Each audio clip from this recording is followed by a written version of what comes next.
Hi guys, and excuse me, welcome to my review of the latest Geek World GK80. Well, as you can see by the package, not much has changed except for that now we are talking about a 4-driver hybrid system. Well, in this case, a Tribrid, if I'm going to actually be correct, because we have an 8mm dynamic driver, 2 piezoelectric ceramic drivers, and 1 balanced armature. This is the difference lies in that the GQ10, the original one, had 2 dynamic drivers, had an 8mm and a 7mm. The 8mm was more for bass, the 7mm was more for the mids. And yeah, that's basically it in terms of the packaging. Like I said, this is not, well, it never was the strong point in the first one. It's not the strong point in the second one. It's a very basic package. Brings an ample amount of tips, to be honest. The cable has gone back in quality. The original one was actually well, when I say original, I mean the GQ10 had actually a better cable, and this one is a much more cheaper quality cable. But like I said, tips are plentiful. Brings a little carrying pouch as well. Yeah, well, that's it. It is what it is. Okay, I've got, as those that follow me know that I like doing, I've got 2 pieces of it. Yes, the one that I actually have been listening to it. I graphed them both, and they kind of graphed basically very similar. I'll show you the graph now in a second. Again, following the lines of the original one, when you look at it, you know, not much in terms of an improvement in the build has been made. It's still the same very flimsy looking shell. Okay, this is the GQ80. I've actually got the GQ10 here, so you actually compare, so you can see that what I'm talking about. Okay, so as you can see, it's basically the same thing, the same heart shaped. The only difference is what was in the original one was like supposedly a wood faceplate, or imitating wood faceplate. This one's got now an imitation of carbon fiber. Okay, but otherwise it is exactly the same thing. All right. In terms of fit, it actually fits fine. No issues there. Noise isolation as well is pretty decent. No issues as well there. And overall, I mean, it's okay. Look, the original GQ10 was priced at $45. The price then went up slightly. This one is now priced at around $55, if I'm not mistaken. And you know, when you get into that price, you start having a lot of other stuff which starts coming up, and that might be interesting as well options. This brings us then to the graph, and let me show you the graph, and let me try and position things here before I actually start speaking about a little bit about music. Anyway, this is the graph.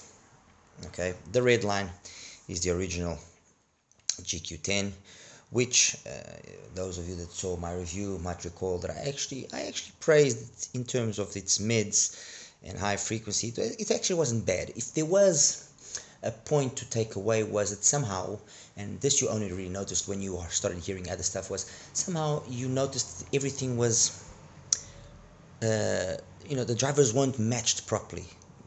You know, there wasn't a sequence, a coherence, you could, okay, this is the mids, and this driver's doing the mids, and this is the highs, and that was probably one of the flaws. Instead of you having that sensation of flawlessness, of, you know, everything seems to be coming from one single driver as opposed to from a multitude of drivers. But basically, as you can see, I mean, the original one, everything maintains itself within more or less a 10 dB window. You know, the peanut gain was about 10 dBs, which I guess is okay, it's acceptable. It's a kind of a V-shaped signature with a very big emphasis on the mid bass, and that emphasis on the mid bass translated itself to an excessive thickness in terms of the male voices. You know, it was fun, it was engaging, it was good with EDM and you know, that kind of music, and some rock as well. But What was quite well done, and I really did enjoy it, was how well the piezo drivers were implemented and how they sounded. And as you can see by the actual curve here, come on, and as you can see by the actual curve here, the way that the mids and so the whole the whole area of mids, upper mids, and presence is quite flat. It's relatively flat, and then it's got that extra energy above 10k, which is just enough to make things have that little bit of extra detail and airiness and so on and so forth. The green line is the new GQ80, and oh la la, what has happened? What has happened? In terms of, let's put the presence, so above 4k, and the highs, the really highs, it's kind of maintained itself almost the same. There isn't much of a difference. There's more energy, yes, but it's kind of basically the same flatness. If anything, maybe the above 10k areas just come up slightly. Okay, where there has been a definite increase, as you can see as well, is in the 2 to 4k area. There's more energy again, and that kind of is substantially higher than the rest. While in the GQ10 everything was more or less flat and then just dropped slightly here, everything is flat and then it increases here. And I guess this was done to compensate this. Okay, so gone is that mid bass focus. It is now sub bass focused, and you can notice it quite well in Pete Belasco. If you hear his music, and if you're used to hearing his music, you definitely notice it. You notice it as well in some stuff from Gregory Porter. You notice it as well from, you notice it as well in some stuff from Malia, Raising Venus, for example. There's more sub bass, and it feels that you can feel it. The fact that they've actually increased this area here has made that muddiness that you had before, or that excess warmness, disappear. So overall, although this is a very accentuated V, as you can see now, and it's like almost 20 dB pinna gain, it actually sounds cleaner. But that cleanliness has come at a cost, which is once you start cranking up the volume, it becomes a little bit aggressive. And while on the first one, the GQ10, the original, this area, 4, 5, 6k was actually quite controlled, and you didn't really feel any harshness or sibilance or anything of the sort. In the GQ80 you do feel it. You do feel that those upper mids are just too forward. Those the female voices can get to you very quickly, and that in a nutshell is kind of how things are in terms of the technicalities and so on and so forth. Well, imaging is acceptable, I guess, for the price. Soundstage, nothing really tremendous. Decent detailed retrieval as well. Timbre and tonality, I found them again to be not the most correct, and if I compare it to the original one, actually the original one in that aspect will be more correct, but this one definitely, the timbre and the tonality has gone backwards. It's not as correct sounding.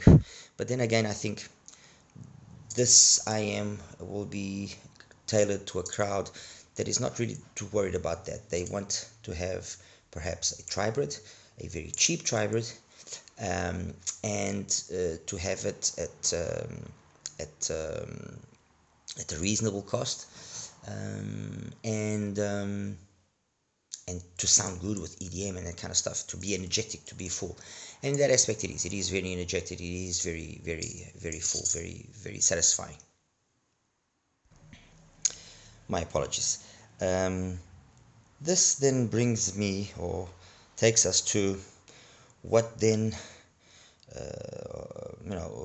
is it a better IM, the GQ80, as compared to the original GQ10? Overall, I would say yes. I would say yes, because that muddiness, I think, has gone away, and because it's gone away, and it has, fair enough, it hasn't been done in the most perfect of manners. You know, it just makes it for a more open sound.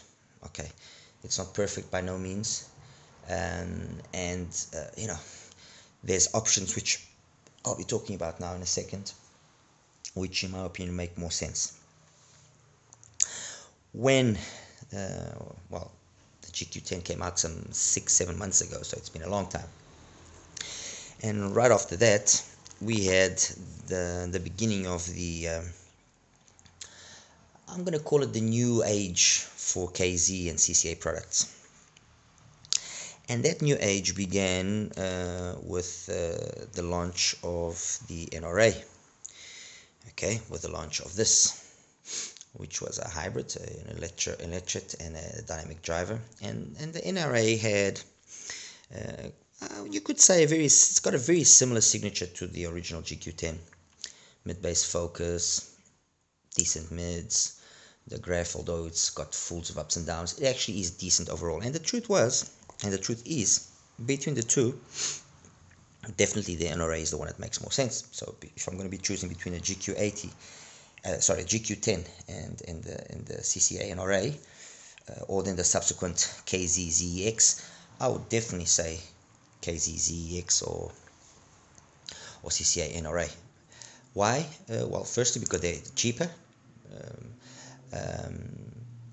more well built, and above all, and the most important, was they didn't suffer from the quality control issues that the GQ10 had. The GQ10 had appalling QC issues.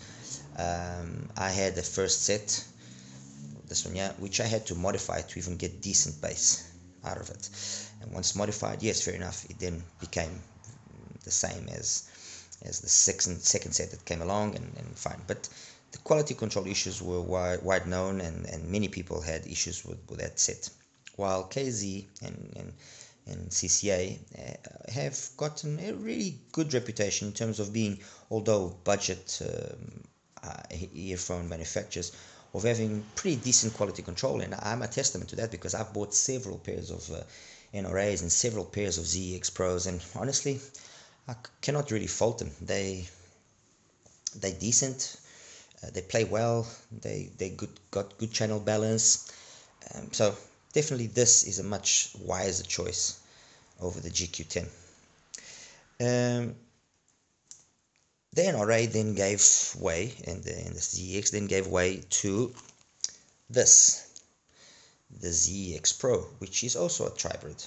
Okay, a BA, an electric, and a dynamic driver. Basically the same dynamic driver and electric as on the CRA, and the NRA, and on the ZEX, and they added a BA driver.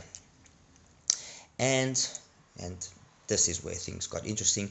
It was tuned by Mr. Crinical, and Mr. Crinical gave it his special sauce and gave it his special tuning, which we all know what it's like.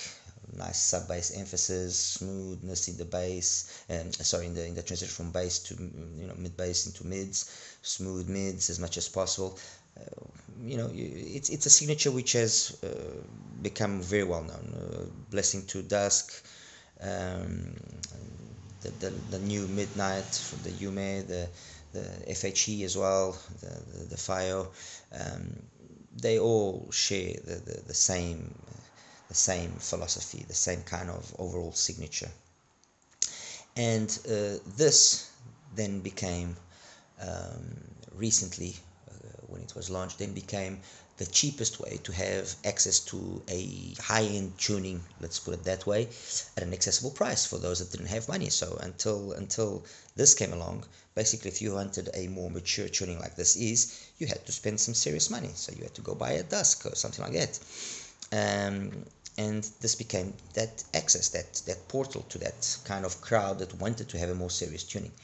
And enough has been said about it, so I'm not going to get into it too much. But overall, this plays really good. It plays really, really good, period.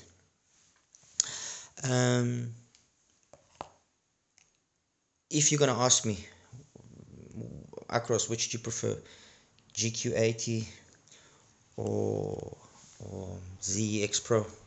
I think the answer is very obvious. ZEX Pro any day. More well tuned, more mature in every aspect. Again, build quality is excellent, quality control is excellent. So this is a superior choice, and it costs $35, so basically half the price of the GQ80. So why would I go buy a GQ80 when I have this at hand? There is still two more options that I would prefer, I would take over the GQ80. Another one is also, well, funny enough, they're both from the KZ Empire. It's the ZAS. I think the ZAS for the $60 that it costs is very much underestimated.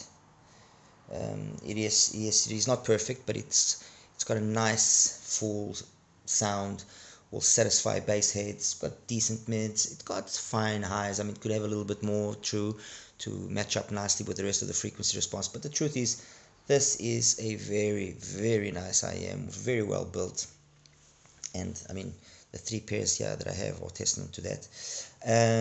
Well, one is a CA16 Pro, but it's basically the same thing. So this is another option over the GQ80. I mean, I don't want this to kind of sound like I'm dissing the GQ80 or saying that it's bad or anything of the sort. Again, I'm sure it will find its fans. And finally, the other IEM that, although not a hybrid or a Tribrid, but the other IEM which I think is a better, a wiser choice over the GQ80 is this, the CCA CRA, and for $15, and I mean, again, enough has been said about it, but for $15 this thing is surreal. And always remember, I always try, and what I say about things, or when I say something is good or surreal or amazing, I'm talking about it in its context of what its price is and how it is. For the price, for the $15 that this thing costs, tremendous. It absolutely buries the GQ80 as well. No chance, no chance. It destroys the GQ80. So yeah, that's basically it. I mean, I'm guessing, Geek World won't be too happy with me, but hey, my obligation is to tell the truth, say things as they are, and I honestly looked forward for a long time, because I knew that this was coming for a long time, and I waited and I was on top of them all the time, knowing when they were going to be releasing it and so on and so forth. So I waited a long time for this, and I genuinely was expecting something substantially better than the GQ10. I was expecting something to have really been well done and a big improvement. And the truth is, a lot of other things have happened in the last 6 months. The Chi-Fi market lately has been crazy. I mean, the amount of launches and stuff coming out all the time is just unreal. And no, I mean, sorry guys, this is not a rec for me. If you want to buy it, if you go for the sake of having something different, fine, but this is not a rec. Oh, by the way, I actually was forgetting to mention that you also have something else that is an alternative, which is this, the Fire Jade Audio JH3. This as well, I would prefer this over the GQ80. So the same basic price of the GQ80, you have Fire JH3, a better IEM in my opinion. You have the ZAS, just slightly above the price, but a better IEM and a better option. Below its price, you have the ZEX Pro, tremendous IEM, really good. And then below that still, if you want to go even cheaper than that, well, CCA CRA. I am awaiting the arrival of the DQ6S and the KZZES, and I can only assume that those two will also be options which are way more sensible, especially because one is being tuned by HBB, and he doesn't play around as well. When you know, he wants his name associated with the stuff which is properly done, period, the same way as Clinical. And the ZES also from what I have seen so far seems to be an interesting option, and I'm sure it will have the typical KZ price point. Anyway guys, thank you, take care, bye bye.